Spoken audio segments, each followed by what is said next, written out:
Welcome to Fostering Bridges, a podcast dedicated to uplifting, supporting, and empowering foster, adoptive, and kinship parents.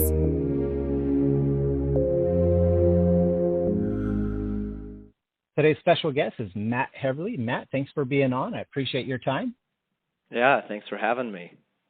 So, if you will, tell me a little bit about you and your family. Who makes up your family? What's your family dynamic look like? Yeah, so married with 5 children, ages 21, 20, 17. Those are 3 girls. Then I have 2 boys. Myron is my 8-year-old, and Elijah is Myron's 9, excuse me. He just turned 9, and then Elijah will turn 15 here in a couple weeks. So that's our family dynamic. Right now we have 3 foster kids with us, 13, 12, and 5. So that's my family dynamic. My wife, Charity, really shoulders most of the day-to-day stuff with foster care. I come in, we were able to take them up to the lake on Sunday and have a great time. That's kind of the frosting on the cake. She does all the hard work. We've been doing foster care for, it's going to be just about 10 years right now. So I think we've had like 45 kids through our house at this point. I know you've had opportunities to work in kind of child welfare and fostering outside of the child welfare system. Are all the children that you're currently working with, are they through the state, or is that through a different program? Yeah, so we did Safe Families, and we really liked that. And that model is great. Anyone can check that out. It's based in Chicago is where it started from, and it's kind of pre-foster care, so trying to get, like Josephine County, there's about 365 kids in foster care, you know this, but they field about 4,000 calls. So what happens to the other 3,500? Well, they're not quite bad enough yet. So Safe Families was, maybe we can get in front of the train wreck and maybe help these families a little bit so that their kids don't end up in foster care. Like, that's the goal.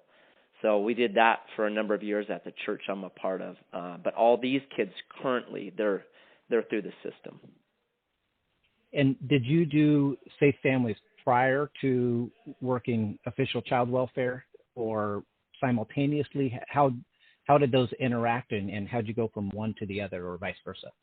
Yeah, we were already doing foster care, and it's a really it's the best of worlds and it's the worst of worlds, right? You have these children, and your heart is bonded with them, and there's brilliance in that, but there's a lot of darkness in it and a lot of pain in it. So in the midst of that, it's the question of how do you get upstream from this? Like, how in the world do we stop these things from happening? And that's where Safe Families came in. So it was first foster care and seeing kids and talking with them and hearing their stories, and then thinking about, well, can we prevent some of this? And that's how we got into Safe Families. So all the years that you've been doing this, who initiated it? Was it you or your wife? I think it was God, because I would have never done it on my own. I was pretty happy with my 5 children, and as busy as that is. My brother, he's younger than me. He's an Iraq war vet. In the Iraq war, actually in a training exercise, he hurt his foot really bad. They gave him, this is 2000, this is the Gulf War I or Gulf War II, this is the going into Iraq. And he hurt his foot really bad. They gave him OxyContin, because that's what you did back then, 22 years ago. And that just, I think in our family we have addiction, and that got him. And he has fought that now for decades. So his children were taken from him, his daughter and his son, a 6-year-old and a 3-year-old, and there was no other family that would take him. And so God just cornered me. And I took my niece and my nephew, and we had them for about a year. And then maternal grandma stepped in and said she wanted to be the long-term person for them. So that was the initial. I thought that's all that we would do, but my wife thought differently, and so we've continued. Wow. Thanks for sharing. That's some personal stuff, and I think a lot of people really end up in foster care world not because they thought about it ahead of time and went out and took the classes, but rather they responded to an emergency like that. So I appreciate you guys stepping up in that. You go through the training, and you're talking with the other people in the training with you, and there was probably 30 with us. And, hey, why are you here? I'm grandparent. I'm grandma. I'm grandpa. Like, it was at least 70% of our group that was there because they were a grandpa or a grandma or grandparents that were taking one of their kids. So, yeah, it is a big motivation. That was our same experience, not in how we got started, but rather when we took our certification class. I was just shocked with how many people were there because that there was a need, an immediate family or kinship need that they had to respond to or chose to respond to. So for you guys since then, so obviously, you were responding to a specific situation for you, but since then you've continued fostering. Do you have any sort of specific philosophy as to, we only do short-term or we do long-term or we hope to adopt or we only do certain ages or genders? How do you guys decide which children? Yeah, so for probably the first 5 years, we only did little kids, like 8, 9 years and younger. And that was good. They're great. They're moldable. They'll listen to you. You probably have a better opportunity with them. But in the last really 3 years, we've been taking more teenagers, and it's been radically different. Obviously, more adult conversations. There is a degree of difficulty with, we've had a 17-year-old. She's now facing 10 years. I think she was sentenced to 10 years in prison for kidnapping and grand theft auto, and she was in our house for months, and we're like, what in the world? So it has a different dynamic. So we've kind of shifted. We'll do short term, we'll do long term, we'll do little, we'll do big. We don't have a plan to adopt. There were 2 kids that we had. Hunter was a 3-year-old. Harry was his heroin-addicted brother that when he was born, we became the guardians for him. And so my wife was going over to the NICU in Medford, which is about a 30-minute drive, every night for like 9 days just to hold him. And they were with us a little bit over 8 months. And we would have adopted them because it was that kind of a fit for our family. But then family members stepped up, and so they got a one-way ticket to paradise. They're in Hawaii, and they're thriving there. So God knows what they need. So we've kind of let things be wide open and trusting. We have a policy. Everyone in the family, everyone in the home has to agree. So we ask all of our kids. I have one's in college, and my 22-year-old is now a nurse, and she's 21, but she'll be 22 in just a little bit. So she's a nurse. So it's whoever's in the house, do we want to do this? And if one says no, we don't do it. So that's kind of the way we're walking forward with it, but we're pretty wide on it. You weave the whole family in. How has it affected the other family relationships, maybe splitting mom and dad time with the kids, and even affected your marriage? Yeah, I think the marriage side, I have a very public ministry, and I get accolades, and I get the good, the bad, and the ugly with it. But there's plenty of pats on the back, and I appreciate that, and it's great and fulfilling. My wife, obviously a mom, she's a stay-at-home mom, but she's always wanted ministry. She's very ministry-minded. So fostering for her has been this great outlet for all of her gifts and her talents, and she's just a phenomenal person. So now she's doing cooking lessons when I came home Sunday and Monday with these kids that are in her house. And so it's really been healthy for her and this outlet. And my job in it, I feel like more than anything, is to support her. What are you wanting to do? How is this working with you? How can I help you? It's more me helping her. She's helped me for decades now in my ministry, and now it's an opportunity for me to say, how can I help you? So, hey, let's go up to the lake. Let's take them. Okay, load up. Let's go. Hey, would you do this? So that's kind of where it's been as far as the labor, and our marriage, I think, has just blossomed because of it, because she really feels fulfilled and has this great outlet and learning, and it's brilliant. My kids, it's sometimes they love it, and sometimes it's very difficult because the kids come in broken, and broken people break people. So that just happens, and they'll come home from school and they will have a bad day, and then they'll just try to take it out on my children because that's what they know to do. Like, I don't like today, so I'm going to make sure you don't like today.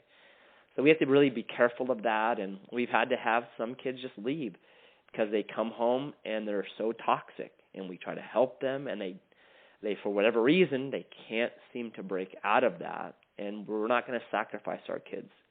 So, yeah, it's been good. It's been bad, been hard, but I tell my kids, hard's not bad. God has given us so much. We should be a conduit of what he's given to us. Absolutely. I remember once upon a time we had a child in our house who liked to choke one of my children. Yeah. And fortunately, he was so much smaller, he wasn't doing much damage. But yeah. my older son, who is normally the victim of that, came to me one day. He's like, Dad, if we were at the park and some kid came up and started choking me, I could punch him in the face and you wouldn't be mad at me. But since this kid lives with me, I have to just deal with it. It's like, oh, man. Yeah, son, Yeah. you do. And, we Yeah. walked with him through that. But everything poses a unique challenge, of course. So what are some of the challenges you guys have experienced as foster parents? Obviously busy. You go through the roof busy.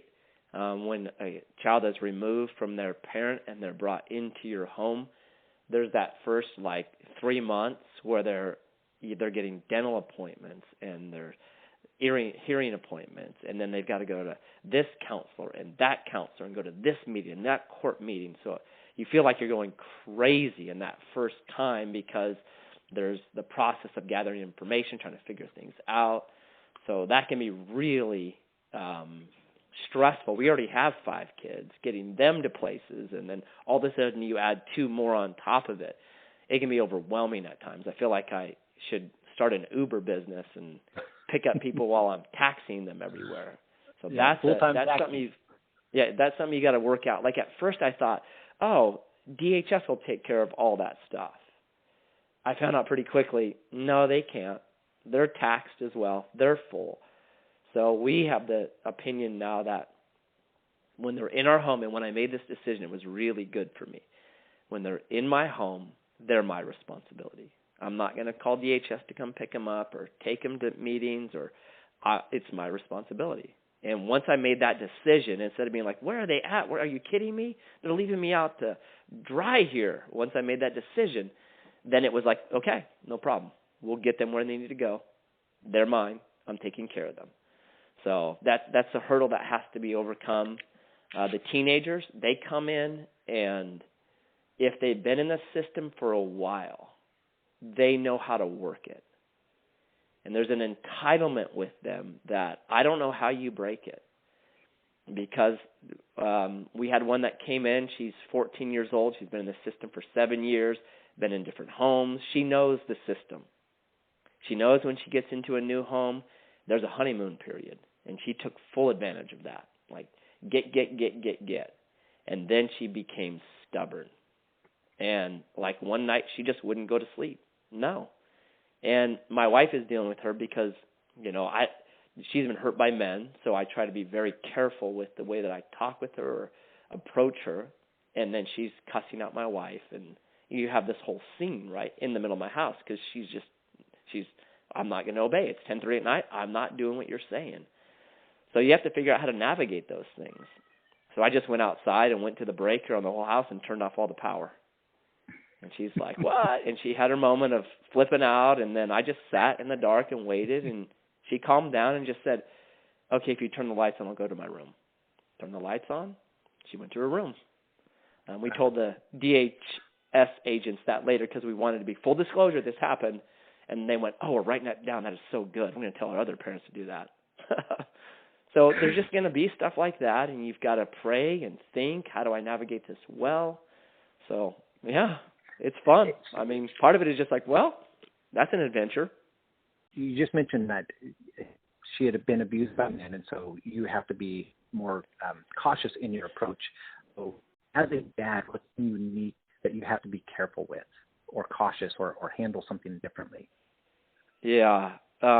One girl in particular, and I'm a pastor, so I could bring this up, but I try to just listen to kids. And this girl, she's the one that ends up, she's now in prison for 10 years, but and she had been in and out of her home. She's 17, so they have just they think they can do whatever they want, and DHS will come in and bail them out. So she's at her house, and she's like, I'm bisexual. And I looked at her and I said, no, you're not. That's not how God designed you. And she's like, what? What do you mean? That's not how God designed me. I said, God didn't design you that way. You know that. And she'd been telling me about this boy she really likes. And I said, you're telling me this stuff. Listen, that's not who you are. Don't believe that. And then it escalated from there into all this kind of stuff that's in our culture right now that says all this is okay. And the whole time I said, if you're asking me these questions, understand I will answer those questions, but I'm not pushing anything on you right now. You're asking me these things. Yeah, I'm asking you. I want you to tell me this. So I did, and it didn't go well. So I think in hindsight, I don't think I would actually answer those questions anymore. I would say, you know what? Now's not the time. Let me tell you about Jesus. Until you know Jesus, I don't know if these are the right things for us to be discussing. Because I ended up having a dentist appointment. I left. During the time that I was gone, she said she was going to break all the windows in her house. My wife had to take her, put her in the car. In the car, she's trying to kick out the front windshield of our car as my wife took her to meet a DHS agent at Fred Meyer in town, a grocery store. So there are things that you think in the moment, I'll answer her. I'll be truthful with her. But they're the things that have happened to them, their brain snaps open so quick, and they don't know how to close it back down, that I'm learning I have to be very careful in the things that I talk with, especially with foster kids, if that makes sense. Absolutely. And it's amazing how much smarter we are after that. When we look back like, oh, man, I think I could do that different next time. Mm-hmm. So yeah. Lots of challenges. What are some of the great joys and pleasures of foster parenting? Oh, my heart has got so much bigger. I was so small and myopic and self-centered, and God has grown me up. I thought I'll never do foster care, and then I did foster care. And then this drug baby comes up. I'm like, God, are you kidding? God, please. I don't need any more, right? And he becomes the one that by far I'm the closest to, have the closest connection to. So when we say yes to God in hard things, he grows big kids that way. Love it. Love it. Do you have any words of wisdom for current foster dads or would-be foster dads? My thing is it's Isaiah 58:12, and it says, your ancient ruins shall be rebuilt, and you shall raise up the foundations of many generations, and you shall be called the repairer of the breach, the restorer of streets to dwell in. That's my hope doing foster care, that the breach that the enemy has made in the lives of these families and these kids could be repaired, that the streets that they dwell in that are unsafe and have hurt them could be restored and become places of shalom. And that's what any dad can do. I mean, I'm not gifted in any way. It's just, okay, I said yes, and you've said yes, and we've seen those things happen. So say yes to God. Thank you for tuning in to another episode of Fostering Bridges. We hope today's conversation gave you new insights, encouragement, and a reminder that you're not alone on this journey. If you found value in this episode, please share it with someone who might need it, and be sure to subscribe so you never miss an update. Remember, building bridges in our families, our communities, and ourselves is a continuous journey. Until next time, take care and keep fostering those bridges.